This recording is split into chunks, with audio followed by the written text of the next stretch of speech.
So welcome, Daniel. Thank you so much for joining us at Collision. And 2020 was quite a year to be leading a video game company. It's amazing that you're here with us at this time. So obviously Activision Blizzard had an amazing amount of growth in the past year, at least partly because we're all spending a lot more time in our homes than we ever thought we would be. Is that growth sustainable once the worst of the pandemic is over? Well, first, Kimberly, thank you so much for having me. I really appreciate the time and the opportunity to talk to the audience everywhere around the world. You're right. The pandemic actually caused people to spend obviously more time at home, and gaming ended up being a great way for people to stay connected, stay entertained.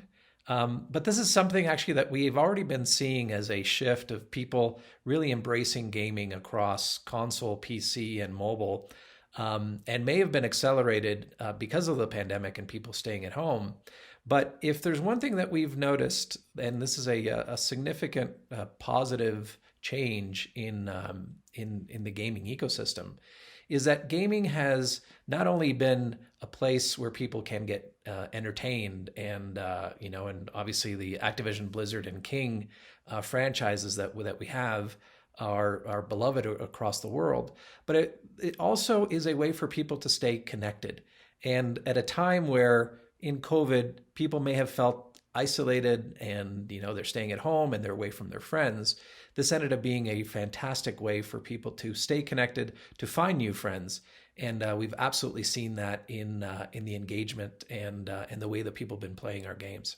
Yeah, it's kind of amazing the role that it has played during this time. I'm wondering also how that affects the way that games are designed, right? If games are not less, but not only about getting from A to B and conquering the world, but if they're equally a way where we hang out with our friends and maybe we don't want to be going like crazy every minute, how does that change the way that games are put together and what makes them compelling?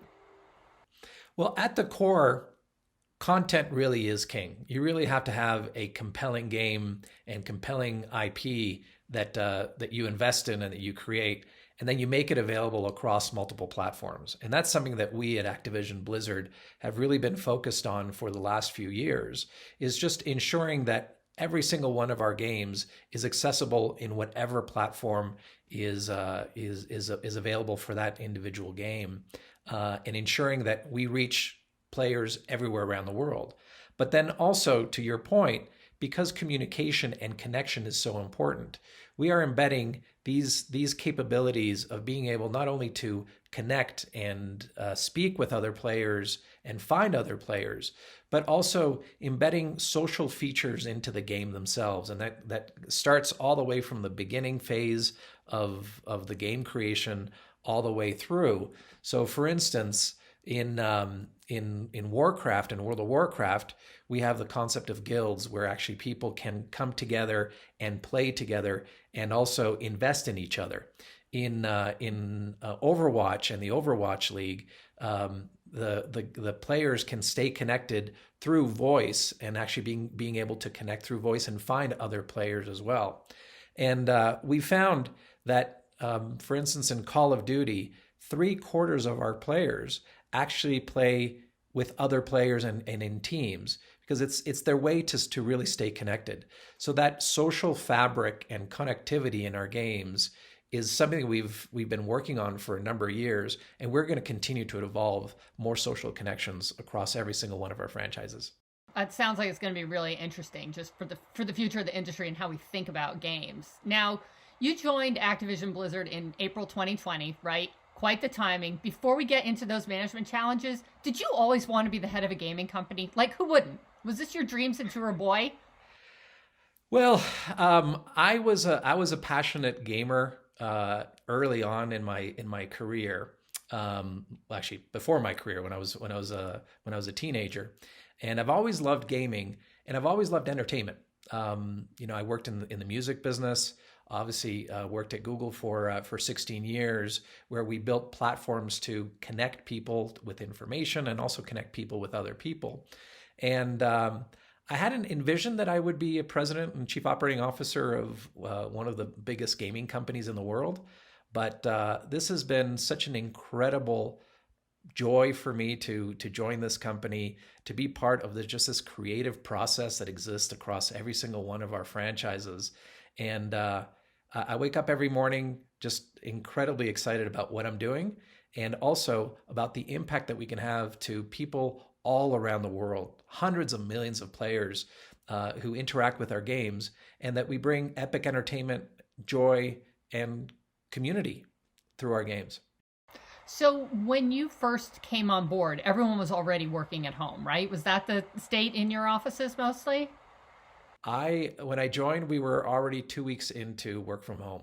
So what have you learned about managing remotely? Like even people who are used to, as you are, working for a global organization, like this is a level of remote management that most of us and most managers have not faced before. So what have you learned from that can, help the rest of us who are working with distributed teams? Sure.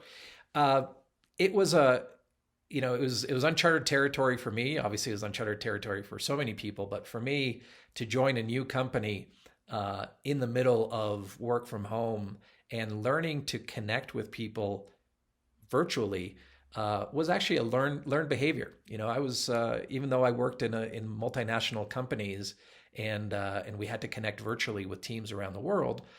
You're still used to running into people in the hallway or going to the cafeteria or just seeing pictures that they have of their family in their office and getting to know people in that way. And it was, for me personally, it was hard not to be just methodical in my engagement. You have a 30-minute window. I talk to you, Kimberly. Okay, it's over. Now I'm going to go to the next person. And really ensuring that you bring the personal aspect to the interactions was actually critically important. And I learned that fast. So I've been able to build these bonds and interpersonal bonds with people in a way that surprised me. And I think going forward, it's the new reality. We're not necessarily going to be able to meet people face to face, and you actually have to get to know them interpersonally and also professionally through the computer.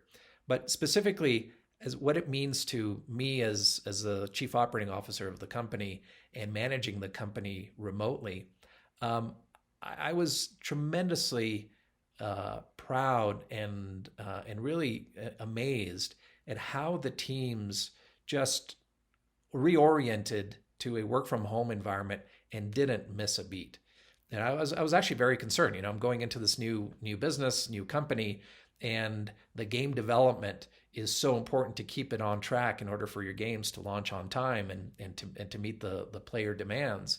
But our teams, our development teams, our art and production teams really worked so quickly to accommodate to this new reality.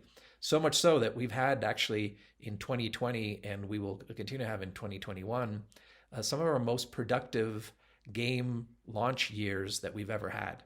Yeah, which is amazing. I want to ask you a follow-up question about that, because you were talking about bringing that sort of personal quality to meeting people through the screen. And I'm just wondering if you could give us any advice or details on how you did that, because I'm just thinking, if I'm an employee, I've got half an hour with the new boss, maybe I'm not going to talk about my dog. You know what I mean? Like maybe I've got my bullet points and I don't want to go off them. Like, how did you try to make that more personal? Yeah. Well, I have... she's now a 2-year-old, but when this all started, I had a 1-year-old. Congratulations. Well, thank you. And the 1-year-old, her path to her nap room was right by my office. And every time around 12:15 in the afternoon, she would come up and make a presence in the rooms, in the chats that I had. And it's incredible how disarming that is, when you have this unexpected, non-professional, I'll call it, intrusion into your interaction. It really brings people's guards down. And what I learned, not only from having her appear every day, pre-nap and post-nap, by the way, it happened twice a day. But when you look at someone's background, and they may have art behind their wall, or you may hear the sound of a cat or a dog moving around. The simple things like asking, was that a dog I just heard over there? And you learn the name of their dog, and you learn a little bit about the history. or you see one of the children come in the background, and I said, "Wow, that was a beautiful son or daughter you just had." Having those kinds of conversations really brings people just much more at ease, and those are just the simple things that you can do from a Zoom and a video conference, just to break down the barriers and people don't get nervous. But the other thing is, the way I've always operated from when I was I joined Google when Google was about 600 employees. I left when they were, I don't know, about 25,000 or so. But even though the scale changed, the way I interacted with people was very consistent. And that was, I was always accessible. I made my time available on my calendar for people to just schedule if they wanted to talk about anything. It could be about working from home. It could be about meeting their deadlines. It could be about some personal issues that they were having. And once you have one, the word spreads that, hey, this is actually an accessible leader that you can talk to and you can actually build a relationship with. And I found, particularly in this work from home environment, that is so, so important to do. Yeah, that's excellent. Sounds very reassuring for people too, with a new leader coming in. Sounds amazing. You did a really difficult thing, obviously a lot of difficult things this year, but one of them is that BlizzCon went online, right? That became a virtual event. When did you realize that was what was going to have to happen? And how did you get your head around putting something like that in an online only environment? It was a very difficult decision when we first made it, specifically because the Blizzard community is so passionate and they really look forward to the physical event. And it just brings so many developers and passionate players together, and they can learn about our games. But it was very, very clear early on that this work from home environment was going to be lasting much longer than it did. As part of our commitment to the health of the employees, our CEO Bobby Kotick really leaned in and ensured that people had all the resources that they could. We partnered with remote medical services like Heal or Doctors on Demand.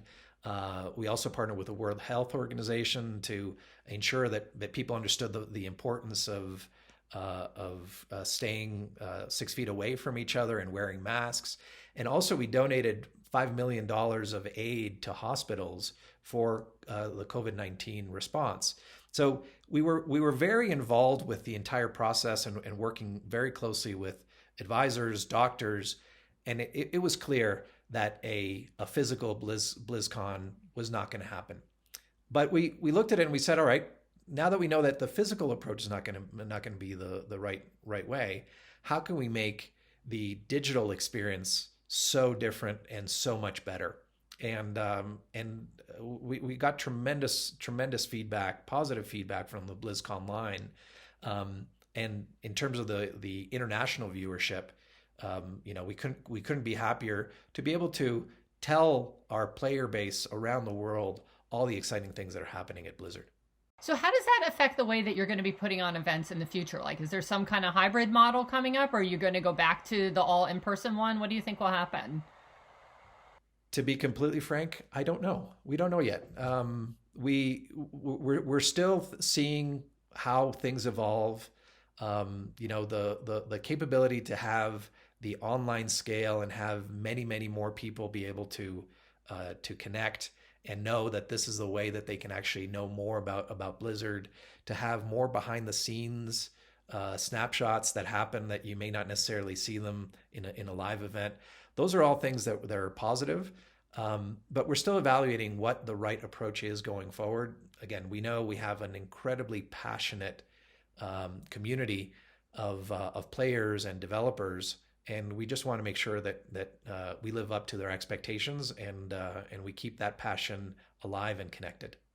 Thank you. I'd like to talk a bit about trends in the industry. And one of them I think that's interesting is free to play, right? Because it's been around for a while. but something I think that Activision Blizzard has sort of more recently started using. So how are you looking at that? Are you looking at that as a new revenue stream? Are you seeing it as an engagement tool? Is it something that you're just experimenting with but may not continue? Like, how are you looking at that? Well, if you just look at it just coldly, we spend hundreds of millions of dollars on developing our IP, and the smart way for us to ensure that we have the greatest breadth of potential players that can interact with our games is to ensure that we have different commercial models for them. Whether it's subscriptions, which we have with the World of Warcraft, premium game sales that we have with Call of Duty, for instance, and now something that we are absolutely embracing and ensuring that we bring into our games altogether is the free-to-play model. And free-to-play model has had two benefits. So we launched Warzone, which is the free-to-play platform for Call of Duty, right around the time that I joined, in the late Q1 of 2020, and the response has been tremendous. We have 85 million players of Warzone, and what has happened is two things. One, we've opened up the potential universe of players who can actually experience the game, and they can decide if they want to play the premium game. And that's something that we've definitely benefited from. We've had now many more players upsell to premium because they were able to window and experience the free-to-play version of Call of Duty. But also, we're experimenting with different models and different commercialization models as well as engagement models to make those who will not upsell to premium still have a great experience and also be able to find a commercial model for us to back it up. And that is not only for console and PC, but it's particularly the case as we start moving into mobile.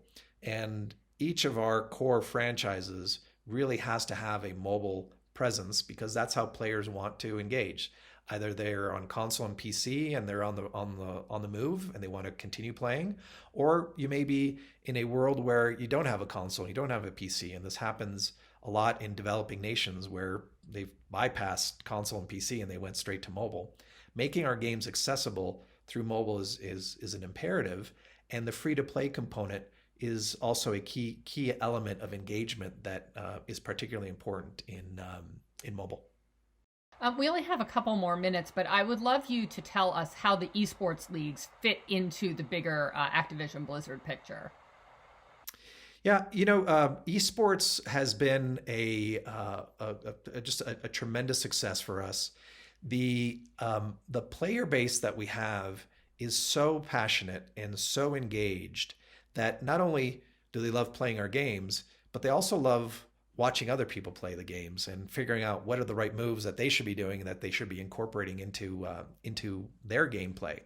So we have in Call of Duty and Overwatch, we have two esports leagues that actually bring this passionate fan base together. And with COVID, we've had to readjust our approach to esports, specifically because the live events have essentially been non-existent because of the work from home environment and the restrictions that have existed. So as a result, we've actually really been focusing more on online play and also having much more regional events and bespoke events. And that pivot has actually worked very well for us. So for instance, with the Call of Duty League, we logged more than 13 million viewing hours since the shift to online. And you can tell just people are really passionate about the game and want to engage with it through esports. And in the Overwatch League, the 2020 grand finale was actually viewed with a global audience of 1.6 million people. So we've really been pivoting much more to online, a little bit like what we talked about with BlizzCon Online.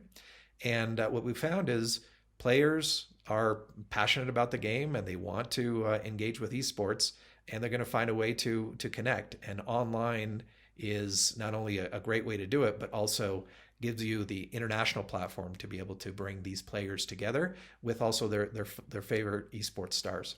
Thank you so much. We have to go soon. I would love to get to you just in 2 sentences. What is your biggest, boldest goal for Activision Blizzard? Well, it comes back to our mission, just ensuring that we create epic entertainment that connects users everywhere around the world. And that's what I'm passionate about. I'm passionate about building gaming and gaming platforms that bring people together. We have 400 million players right now. And if we continue to execute and make sure that our games are of the standards that are expected of Activision, Blizzard, and King, and we make them available in different commercial models and in different platforms, there's no reason why we can't get to the goal that our CEO, Bobby Kotick, has set of having 1 billion plus players. And that to me is what really excites me, bringing that epic entertainment to all the players that we can in the world and bring them together and just bring happiness through our games. Amazing. Thank you so much for joining us, Daniel. We really do appreciate it. And now back to Toronto.